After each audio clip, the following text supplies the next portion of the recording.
Afternoon, I'm Uday Pratap Singh. You're watching NewsX. The countdown is on for the launch of the South Aisa Satellite, which will blast off from the Satish Dhawan Space Centre in Sriharikota at 5 p.m. today.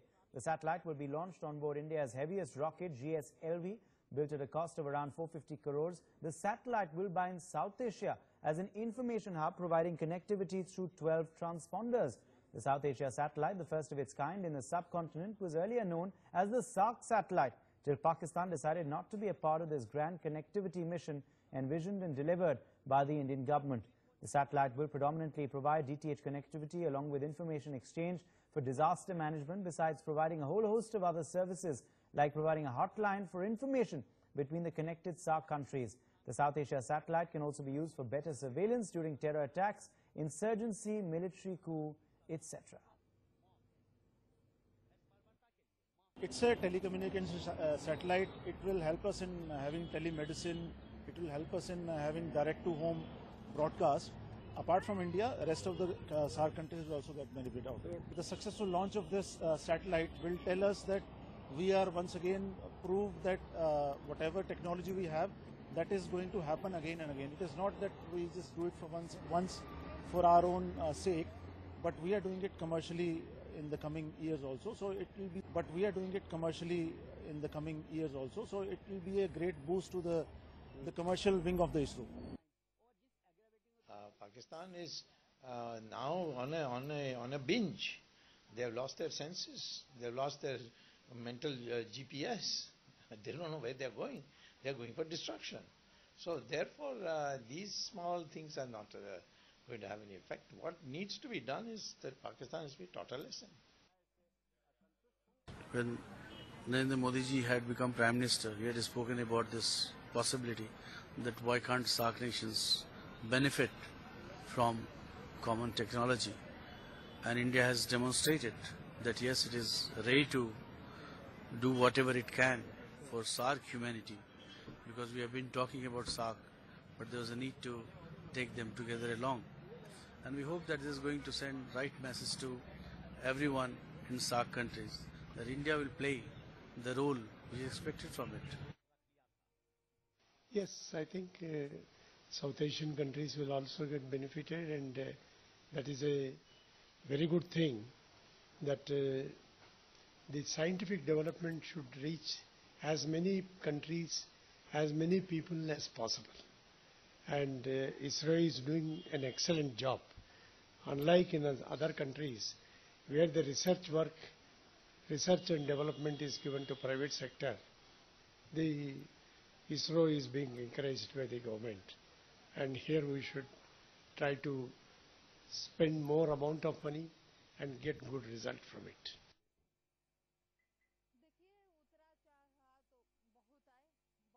Let's open this up. Lieutenant General Raj Kadian, defense expert, is joining us live in our studio, rather live from Delhi. We also have Madhav Das Gopalakrishnan, senior editor, live with us from Delhi. Geeta Mohan, foreign affairs editor, also joining us live from our newsroom. First to you, Geeta, the implications of the launch of this satellite, which was initially envisioned as a SAARC satellite. Today, of course, it's called a South Asia Satellite because Pakistan has been excluded from this project completely.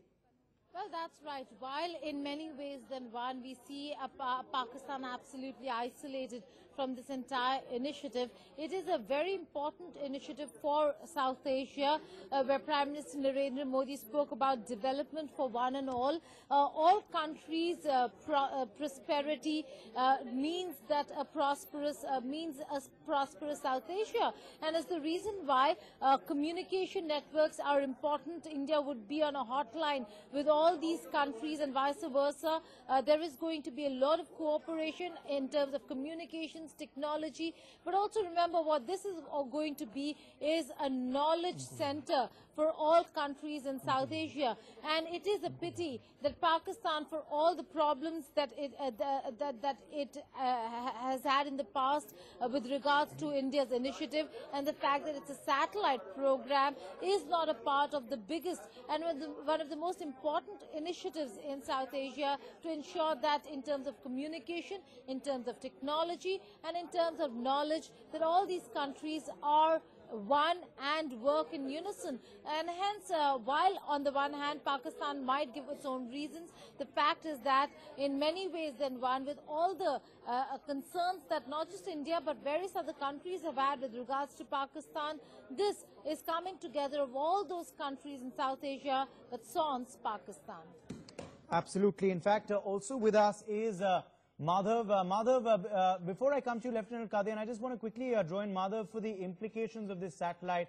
What does South Asia stand to gain from it? Just take us through some of the details of this satellite, which is all set to be launched later this evening from Sriharikota, Madhav.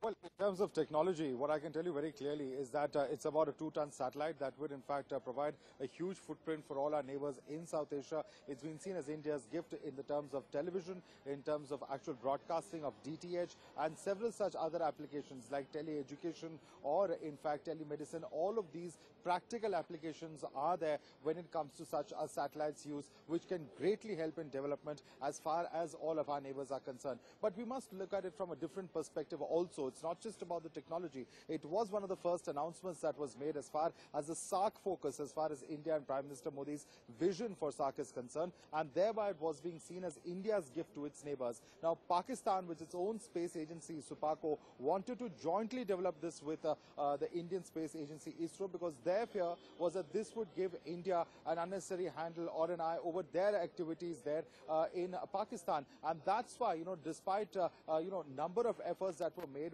India trying to clarify and convince them that this is purely for developmental activities and nothing beyond that. Pakistan, given its extremely, past track record of doubting India's intentions, not wanting to be seen as receiving a gift from India, completely trying to dismiss the entire SAARC satellite mission and thereby renaming it a South Asia satellite. But clearly, of course, Pakistan itself has been the biggest loser. It has to pay commercial rates to use satellites from other countries, and India, which was clearly offering all of these services for free for the development of its neighbors, while at some level or the other, clearly India's dominance in the in the field of space technology is not something that's entirely unknown. It's one of the 4 countries in the world that has managed to get its probe upon the moon and has in fact even launched a probe to the Mars. So clearly, at some level or the other, with India's inherent and latent space technology capabilities, Pakistan would have perhaps done very well to actually accept this South Asia satellite or be part of this entire project. But clearly it is our neighbor Pakistan which has been the biggest loser by not taking part, and surely there would be some amount of regret within that country even as India launches this particular satellite to the benefit and to the development of our other neighbors. Indeed, Lieutenant Kadian, Pakistan's isolation continues. It's being isolated on the world stage, bilaterally as well with India. Relations are at an all-time low. Its other neighbor, Afghanistan, has also decided to shun Pakistan, lecture it on concentrating on their domestic affairs rather than other issues not concerning them in India. China, too, has just come out with a statement very recently saying that the Kashmir issue must be resolved bilaterally, even though their corridor may pass through POK, but this issue just concerns 2 nations. That's something that, again, is a blow to Pakistan. So its isolation just continues and continues. And today, we're, of course, talking, Lieutenant Kadian, about their space isolation as well with regards to this project.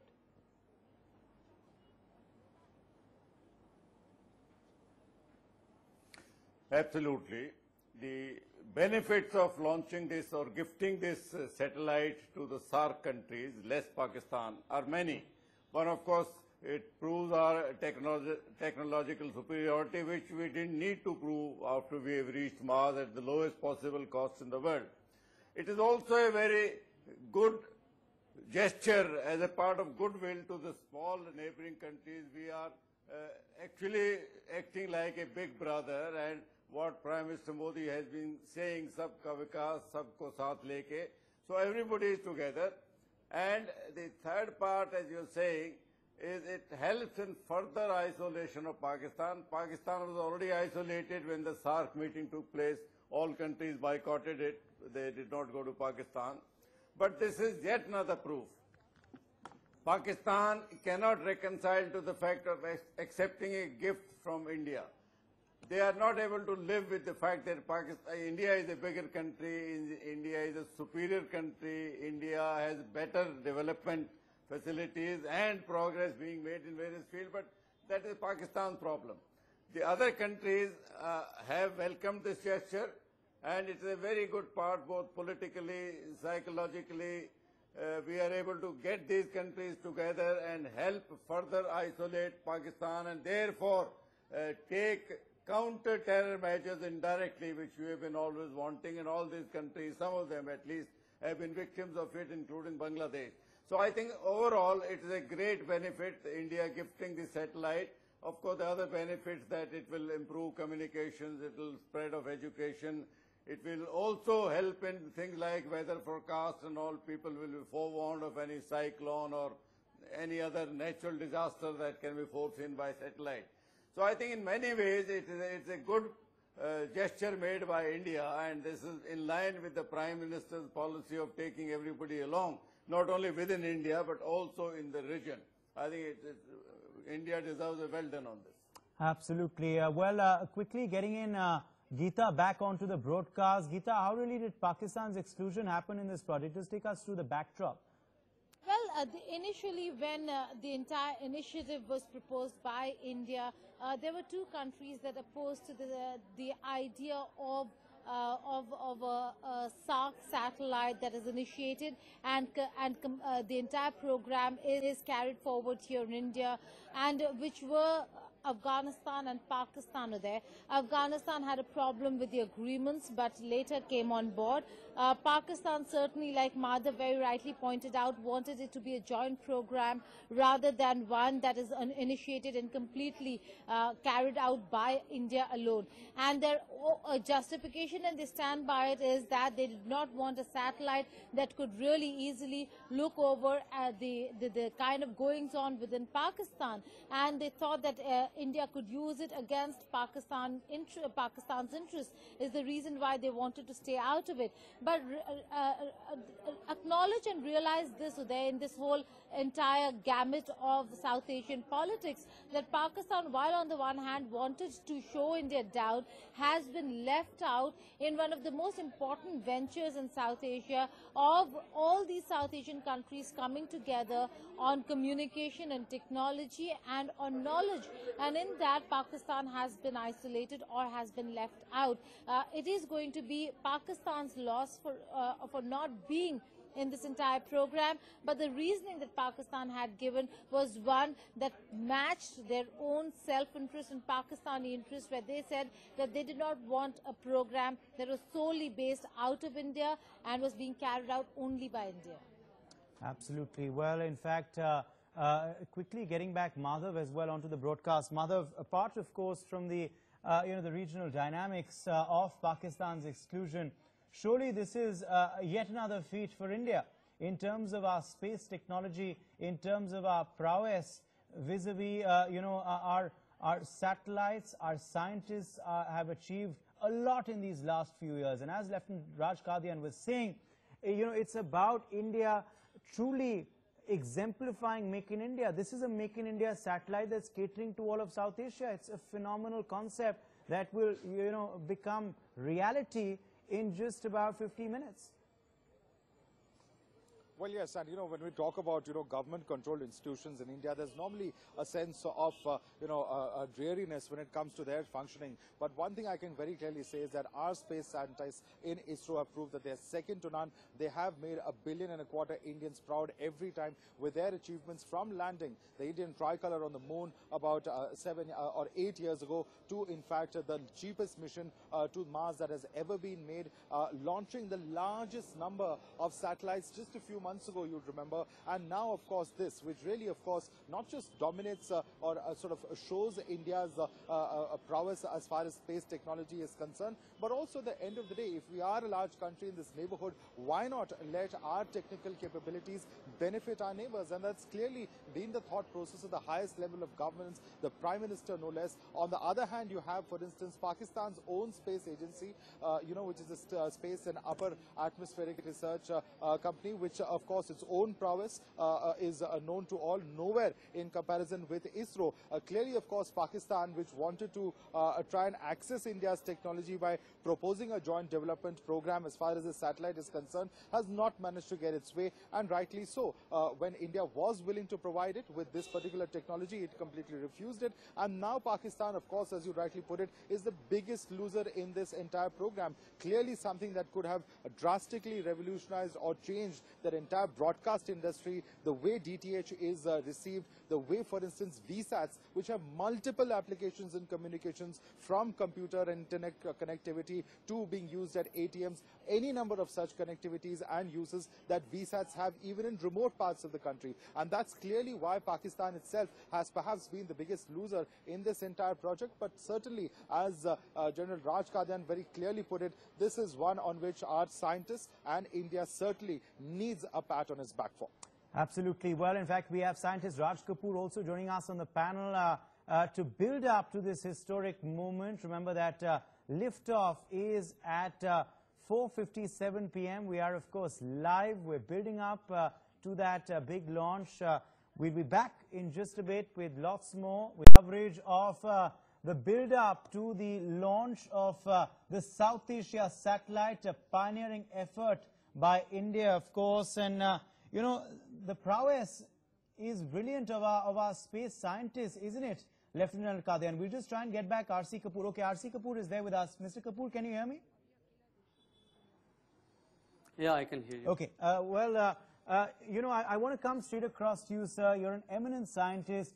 What, scientifically speaking, will India and South Asia stand to gain once this, you know, this liftoff is successfully complete of our satellite? Once, of course, it orbits finally in space, what all can we stand to gain from this South Asia satellite, which will, as I said, lift off in, say, about half an hour from now?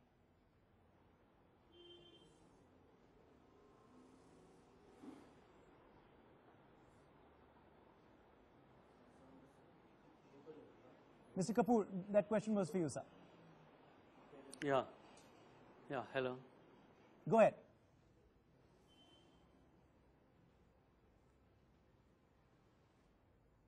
Okay, Mr. Kapoor, if you can hear me, I was asking you, what, scientifically speaking, does India and South Asia stand to gain from this satellite?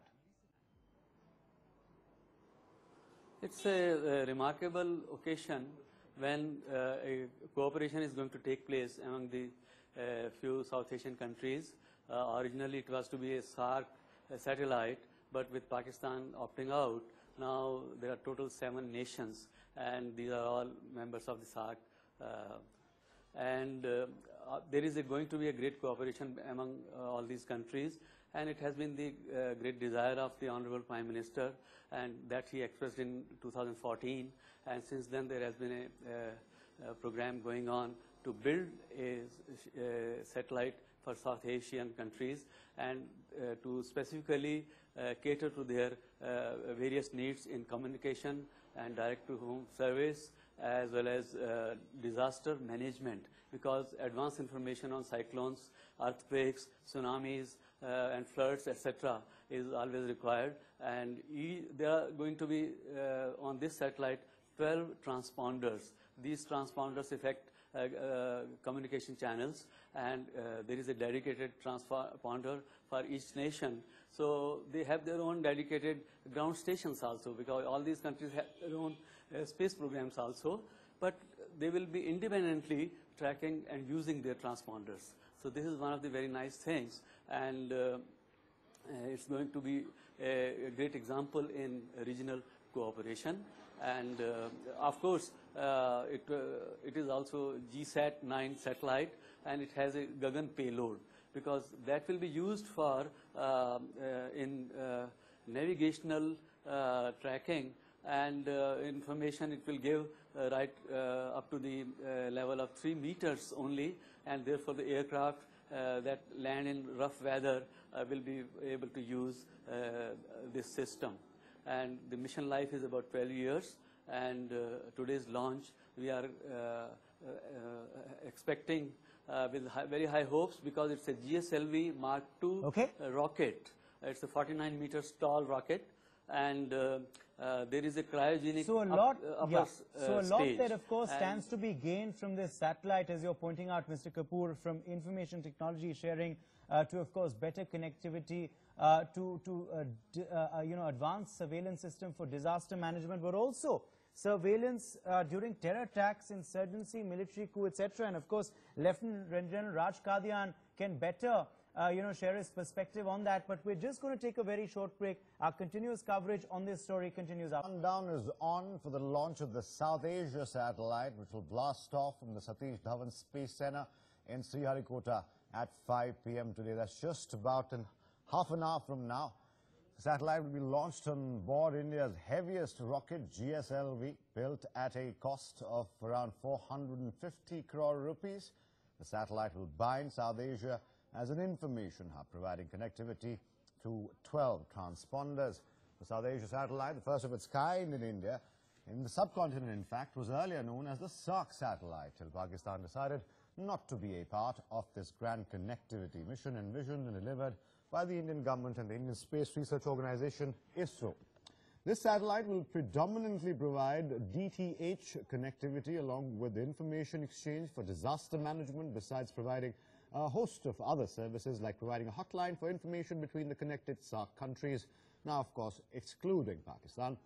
This South Asia satellite can also be used for better surveillance during terror attacks, insurgency hit areas, in case of a military coup, and many other services that it will provide once it's launched and operational.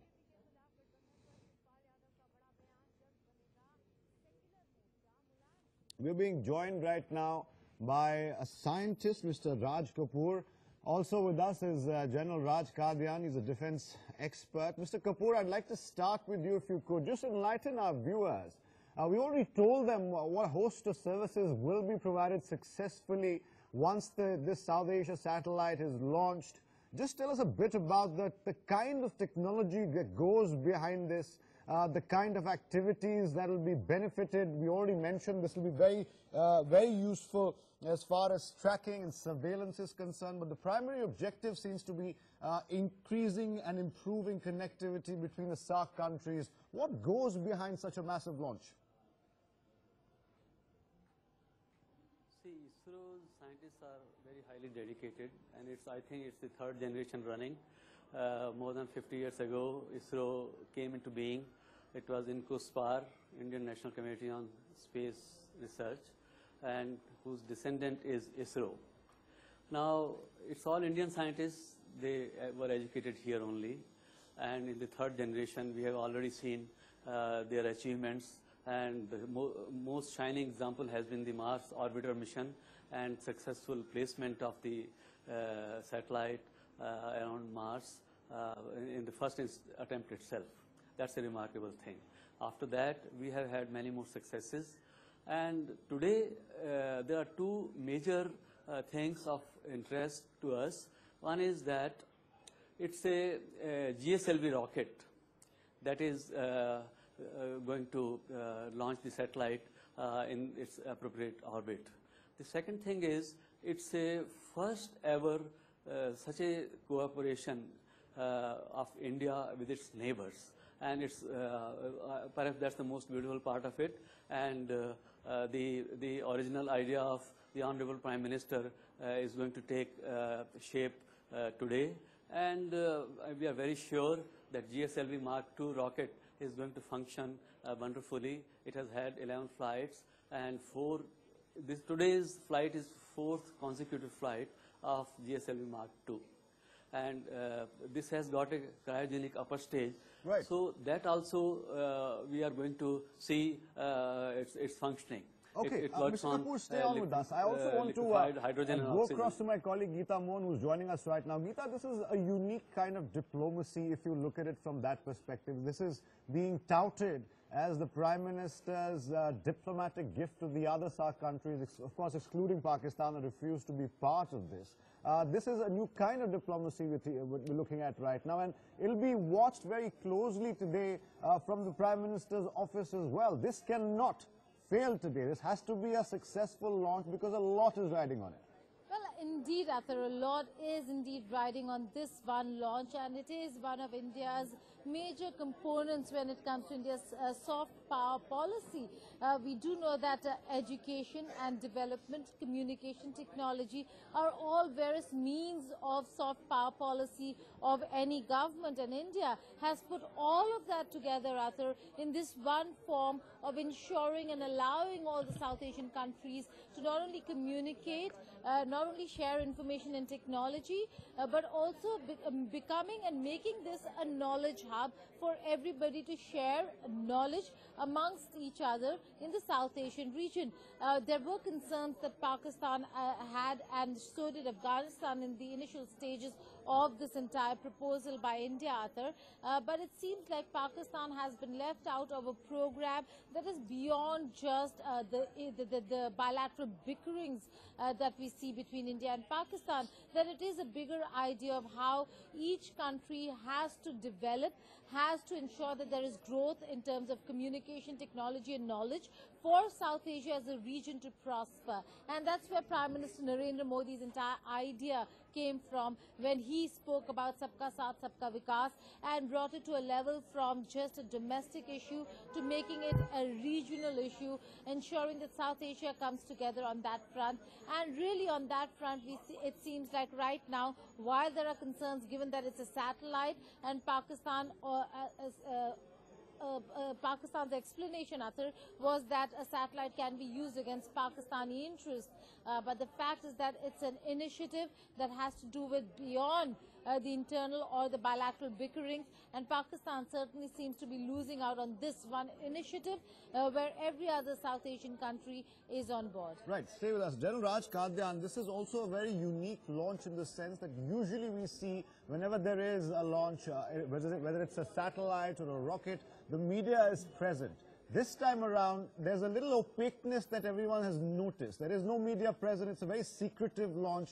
Could you hazard a guess, really, why this had to be kept secret and the media had to be excluded from this?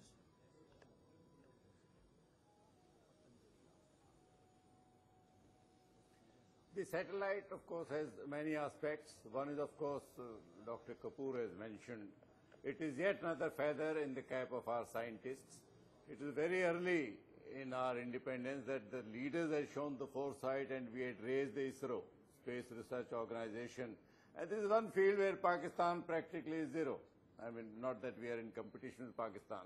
The other benefit is diplomatic. This is space diplomacy, if I can make it. This is a fulfillment of the promise Narendra Modi made in the 2014 SAARC meeting in Nepal.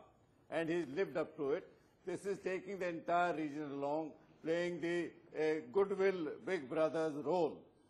And unfortunately, this also is, satellite is your ears and eyes in the sky, apart from using it for education, medicine, natural disaster forecast and others. It can also be used for other purposes, including military. I am sure there are many uses. The loss is entirely of Pakistan. Pakistan cannot digest the fact that there is a field in which India is far, far ahead of Pakistan, and they cannot accept something which India has called, and the region has called, a gift to the SAARC countries.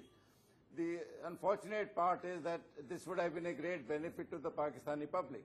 But the people who are running the Pakistani policy, that is the army generals, cannot show the flexibility beyond their DNA of harming India in every respect they can do.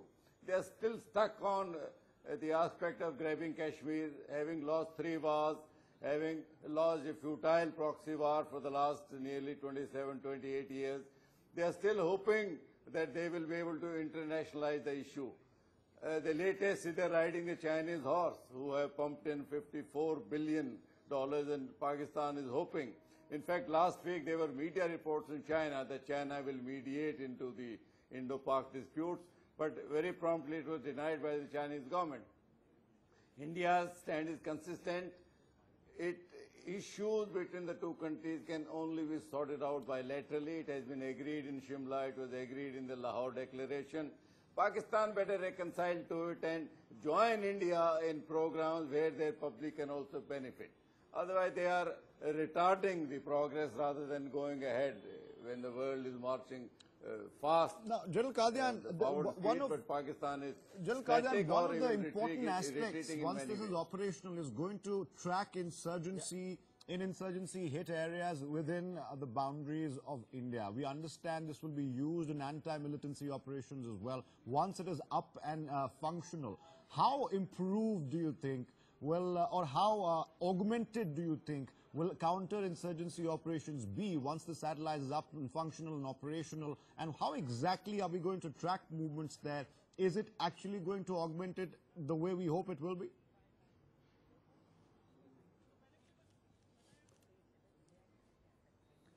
As I mentioned, we now have the eyes and ears in the space, in the sky, overlooking the entire region.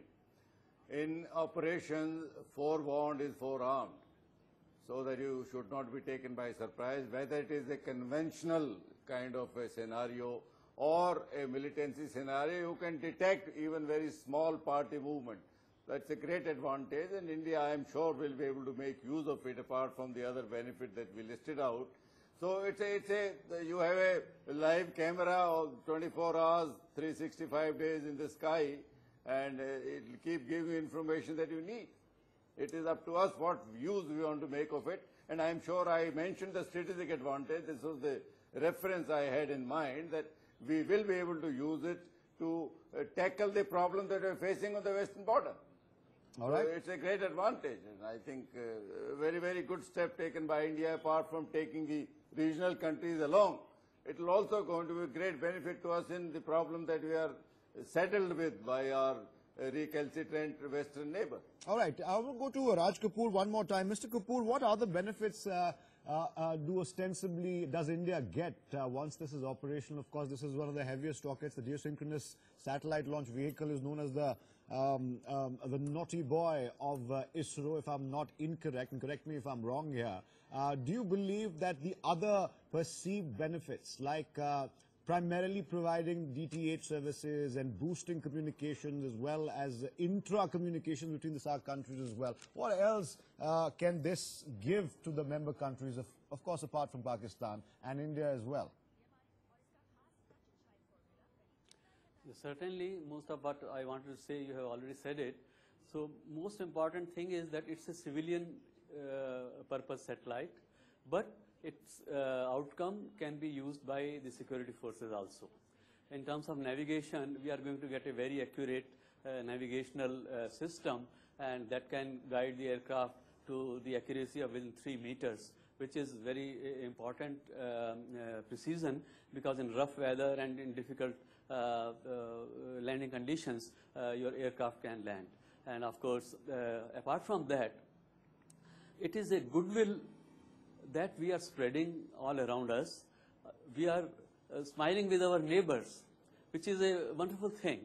And in terms of cooperation, of course, there is telemedicine. There is a wonderful thing. And in terms of cooperation, of course, there is telemedicine, the aspects of tele-education, direct-to-home service, etc. So there is a wholesome benefit that is going to come out of it. And it's a, as it's always said that we all are together. So we tackle, by being together, many of the problems which countries otherwise handling individually will find it more difficult. So here the most important thing is that there are hotlines among the member states, and they can always talk to each other. And, all right, and I want to get to that, how other countries apart from Pakistan have reacted to this initiative by the Prime Minister, and we'll talk to Geeta about that. But first, we'll take a very quick break. When we come back, more on the satellite launch and its ostensible benefits in just a bit. Stay tuned. Counting down moments before the launch of the ISRO satellite, previously known as the SAARC satellite, now being known as the South Asian satellite. Ostensibly a gift to the entire SAARC countries except for Pakistan. We're getting live shots now from Sriharikota in Andhra, where the launch is going to take place in just under 10 minutes from now. A lot is riding on this. Remember, this is supposedly a gift to all the SAARC nations from India. The Prime Minister choosing his best really to try a certain kind of diplomacy, an innovative kind of diplomacy, saying this is a gift for all SAARC nations. Of course, Pakistan has refused to be part of this. This was originally an idea about a SAARC satellite, a neutral satellite for all SAARC countries. Pakistan, of course, backed out, giving reasons because they thought this was going to be used against their interest, and hence Pakistan is not going to receive any benefits that might be accrued on behalf of the satellite view. What you're seeing on the right side of your screens right now are live visuals coming in from Sriharikota, where the launch is about to take place. Like I said, in just under 10 minutes from now, around 9 minutes from now, 4:57 p.m. Is what we understand the launch the time is. These are slightly shaky visuals, but that's also because the entire media, which is usually present at such launches inside the control room, have been asked to stay away. This lack of transparency has baffled many, especially those who cover Indian Space Research Organization, and they have, of course, written about it, spoken about it, but there seems to be an opaqueness as far as this satellite launch is concerned, and that, of course, has baffled many. These are visuals coming in from Sriharikota in Andhra, where the launch is supposed to take place in just under 9 minutes now. Geeta Mohan continues to be with us. R.C. Kapoor is a scientist, is also with us. General Raj Kadian is also on the panel. Geeta, let me just come back to the nations that will ostensibly benefit from it. Apart from Pakistan, all SAARC nations will have a relative chunk of the pie, if you will. And how have they reacted, really, when the Prime Minister announced this and the intention of launching the satellite, which would have benefited most SAARC nations there? What has the response been from countries like Bangladesh, countries like Maldives, Sri Lanka and others? Well, what happened, Athar, was when during one of the SAARC summits, Prime Minister Narendra Modi spoke about the neighborhood first policy and the initiatives, and then we saw the announcement of the SAARC satellite for the South Asian region. Most of the countries were very positive and optimistic of this entire approach towards knowledge sharing, information sharing, technology sharing, as also coming together of the South Asian countries. But there were problems when it comes to Pakistan and Afghanistan. Afghanistan had a few technical issues, but they finally were on board. Pakistan came up with an entire argument that they themselves have their own space program, Athar, and is the reason why, one, they would not want to join the South Asian satellite, but also went ahead and said that and proposed if there could be joint cooperation between India and Pakistan in the satellite program. Now, we all know the kind of satellite program Pakistan really has, and is the reason why India went ahead and said this is an initiative that India has taken, and India would want all the SAARC nations to be on board, and it is very important and critical for all nations of South Asia to prosper, for South Asia to be a prosperous region.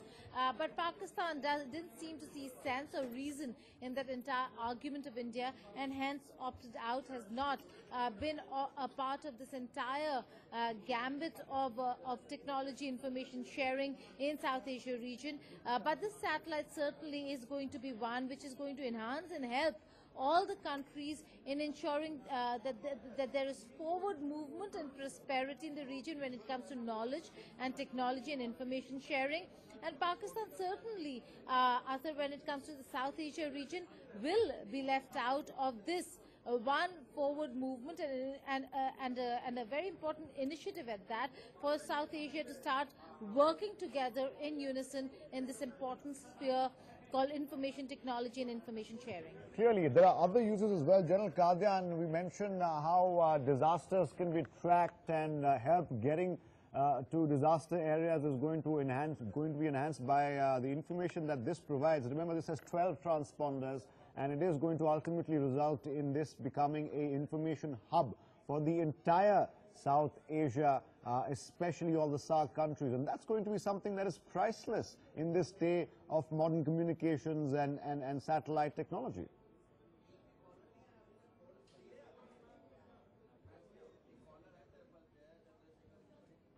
Yeah, sir, it is a great regional bonding effort by India more than other things. Of course, all these benefits of education, medicine, communication, etc. are there. Plus, as I said, you now have eyes and ears in the sky. They will tell you what is happening. It depends what use you want to make of it. But coming to Pakistan, I think this was one occasion Pakistan could have tried to regain some of the ground they lost in the SAARC political boycott against them.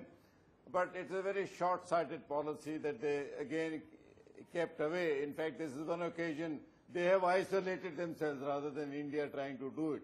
India has done it in the international forum. But this is one occasion Pakistan, instead of making a positive gesture towards the SAARC countries, has withdrawn into a shell and isolated itself. I think harm is to Pakistan. It's a very short-sighted policy. India's gesture was meant for all the 8 SAARC countries. The other 6 countries, Nepal, Bhutan, Bangladesh, Sri Lanka, Maldives, and Afghanistan have joined. Pakistan has kept away for reasons best known to them. I think there can't be anything other than jealousy towards India. Right. That they did not want Kadian, to psychologically accept. I'd like to something also which is involve callers who are calling in right now. We've opened India. a phone line. I just want to take the first caller, Jai Chandra Shekhar. Go ahead, please. Yes, I would thank you for having invited me on your channel. Yes. I would like to say that if it's such a lovely gesture on the part of our government to all the South Asian countries, and particularly in this advanced age of telecommunication, satellites, you're going to be able to communicate to each other, one another in times of disaster management and for telemedical medicine facilities. If Pakistan has chosen to isolate itself, it's only a reflection of its parochial nature. Instead of going a step forward, it always chooses to go a step backward and, go back to the barbaric age. It is a very sorry state of affairs, and we can only sympathize with the thought which is reflected by the Pakistan government.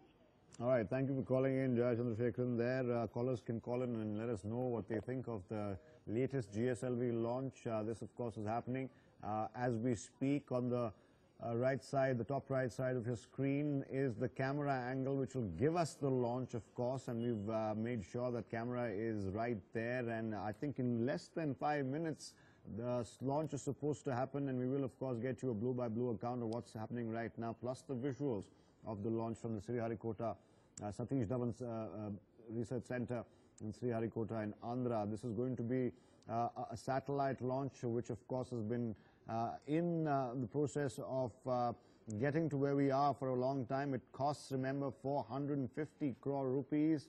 And R.C. Kapoor, let me just ask you right now, so much money has gone into it. 450 crore rupees is not a small amount, but the kind of benefits it will give, I'm feeling it'll be worth every penny.